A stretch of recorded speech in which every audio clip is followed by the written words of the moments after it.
We're at the College for Officer Training with Steve and Sharon Bussey, who are the co-CEOs, so to speak, of Salvation Factory, which is a really cool thing that's happening in the Salvation Army Eastern Territory.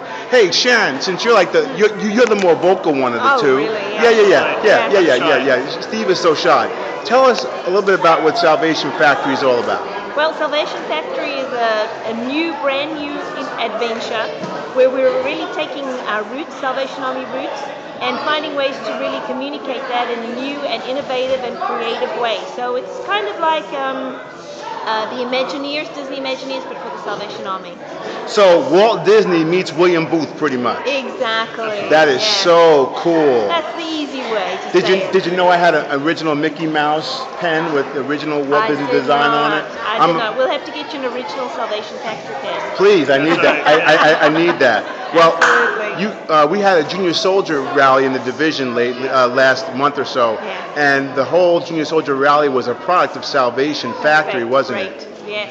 It was a really cool That's rally. one of the resources that we've developed. Yeah, we have a great team that helps us out. We have Kevin and Cheryl Sluice. Cheryl actually helped to really spearhead that Junior Soldiers rally, and we have a great animator who's on staff as well, and our office administrator as well does all sorts of translation to Spanish as well. We want to not just develop English resources, we want to develop a lot of Spanish resources as well, and we have friends as well in Sweden and Greece and places like that that are translating the material into other languages as well.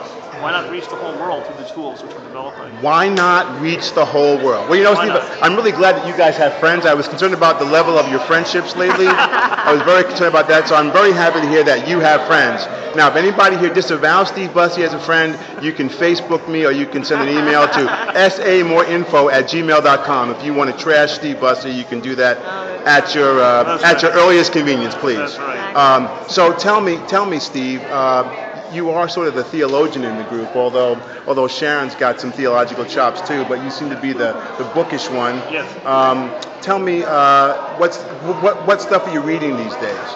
Well, actually, just this past week, I was reading about 20 or 30 Salvation Army yearbooks. And what I was doing is I've just finished actually a global analysis of the past 18 years. It's kind of like reading Leviticus, guys. Yeah, exactly. But what we found, it's good, but you know what I mean. Yeah, exactly. Okay. But it's very interesting because we found a lot of information which actually speaks very much into how we're to engage in the mission of the Salvation Army, and along with that, some challenges which are coming up. For example, can I give you an illustration? Is anybody stopping you? Yeah, that's right. Go ahead. So right now, we just discovered that in Kenya is 10% the size of the United States, but it has, for every one junior soldier in the United States, it has 8 junior soldiers, the nation. And along with that, over the past 15 years or so, they've increased by 20,000, whereas in the United States, we've decreased by 10,000, despite the fact that we have 90% more kids in the United States. So I think that there's a real challenge from that in many ways we've got to find a way to continue to spread the gospel message and help to cultivate salvationists as well. So, because it is very crucial, because the research tells us that if a kid doesn't come to Jesus by age 9, it's almost not going to happen. Absolutely. A kid's morality is formed by age 9, their belief system by age 11, and most people make 80% of people make the decision for Christ before the age of 14. So, it's critical that we reach. If we want to really reach the future generations, then we have to reach our youngest kids and help to grow them up in the faith. You know, one of my favorite scripture verses is Matthew 13:52. It says, "Any teacher of the law who's been instructed in the kingdom of heaven is like the owner of a storehouse who brings out old treasures as well as new." How are you integrating the old treasures that are at the heart of salvationism into a new wineskin, so to speak? How are you doing that? You want to speak on that? Well, I can speak to that a little bit. I think the key is to discover the heart of salvationism. So what made those early salvationists tick? I think a lot of times we think when we study Salvation Army history, we're becoming salvationist worshippers.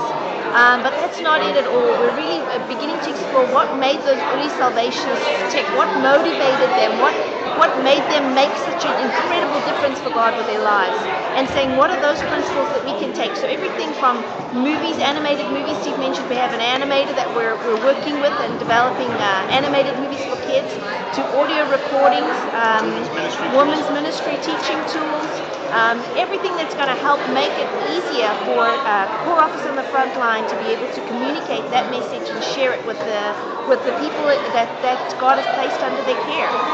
So a whole range, and you can go to the Salvation Factory Facebook, it's just Salvation Factory, and check out some of those resources that are very practically geared and are ready to use, that we hope will be able to benefit and really take that old message of devotion and commitment to the Lord and really just be able to make a difference with your life like those early Salvationists did. Yeah, you want to recapture the passion and the fire Exactly. of days that are not gone by. They're still here, because these are still the days of Acts of the Apostles, so to speak. Amen. It's the one book in one sense that's never ever finished, because everybody gets to add, in a sense, their lives to the legacy of soul winning. Absolutely. And we're very excited about what you're doing. And anything that folks on the field can do to share with these guys, you can hit them up through Lotus Notes or whatever. If you have, I sent them an idea already. Actually, if they go on to Facebook and like our Facebook page, Salvation Factory, and there we're weekly putting up new resources for core officers, for soldiers, for officers. So that's the place to go for now. We're working on a website which we're planning to release soon. But in the meantime, Facebook is our medium to communicate all those. You know, it's pretty lame when you have to ask somebody to like you. Yeah. That's really lame, you know? So I want you all to pray for Steve Bussey, please, because he needs relationship help. He's asking for people to like him. I don't know what's wrong with that picture, but yeah, it sounds pretty desperate, doesn't it? Anyway, yeah, go to the Facebook page, check it out, and please, because he's so desperate, click like. All right, the brother needs some friends up in here, okay? Hook him up. Steve and Sharon Bussey, thank you so much for taking the time. Thanks so much. Bless you. God bless you guys.